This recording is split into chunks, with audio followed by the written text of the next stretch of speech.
Welcome to part 2 of this Final Fantasy IV Cogitation, the introduction into the game itself. So why Final Fantasy IV? Well, this is the first RPG I've ever owned. Its characters and story stuck with me, and I've replayed it the most and put the most thought into it. So let's go ahead and go over some disclaimers first. Obviously, I do not own the game or any of its assets. All rights reserved for Square and Square Enix. Images taken from the game itself or supplementary material for the purposes of this review. So here are the themes that we're going to discuss. There will be negative themes like abuse of power, feeling powerless, having self-doubt, experiencing betrayal, focusing on revenge, experiencing manipulation, and overall suspicion. But there are positive themes to discuss as well, like love, forgiveness, growth, internal strength, doing what is just, unity, and having trust. Now we're going to go over some of the major characters we'll be seeing more in the game.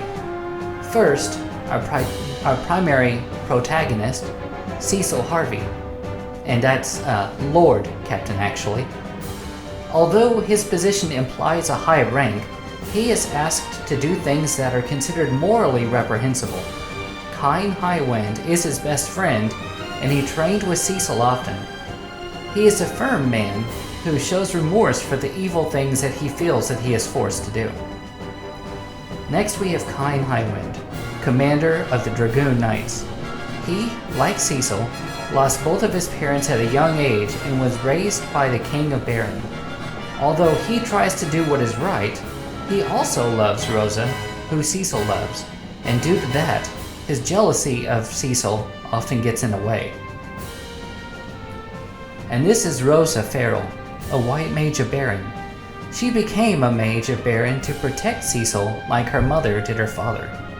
She cares deeply for Cecil, but unfortunately that does become a catalyst for the plot early on. Next we have Rydia, whose last name is never given. She is a summoner of the Village of Mist. She has known a lot of loss in her life, but that has also given her a lot of internal growth. Although as a child she can be blunt to a fault, she means well and teaches Cecil a lot about forgiveness and doing what's right. And next we have Golbez, the primary antagonist whose last name is not given on purpose. He is the Dark Lord of Baron. He is a powerful warrior and a terrifying sorcerer. It is he who manipulates Kyne and Cecil and causes much of the hardship experienced in the game. Now let's do some overall world building. I will mention each kingdom where its overall realm of influence is, and whether or not it has a crystal. Baron has one. It is known as the strongest military empire. Not only do they have soldiers and magic, they are also the only country with airships. But for some reason though, they suddenly take interest in the other crystals of power. Next we have Damcyan, which also has a crystal. This is the Empire of the Desert.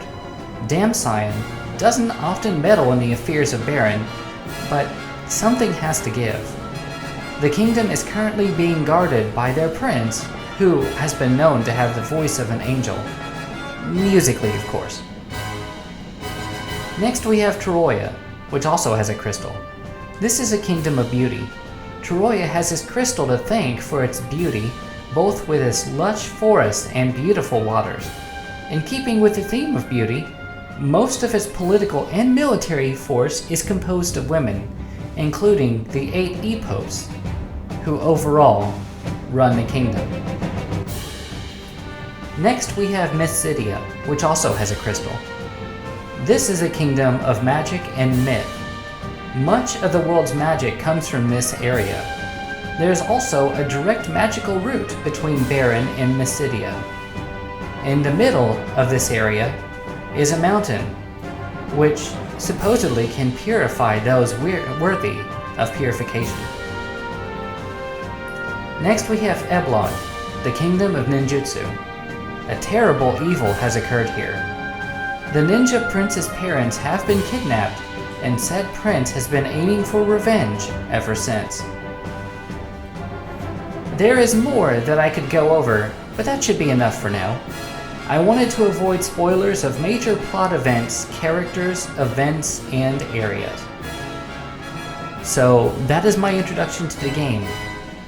Starting with the next part, we'll open the game proper with its primary introduction. Thank you for watching and listening. Have a great day.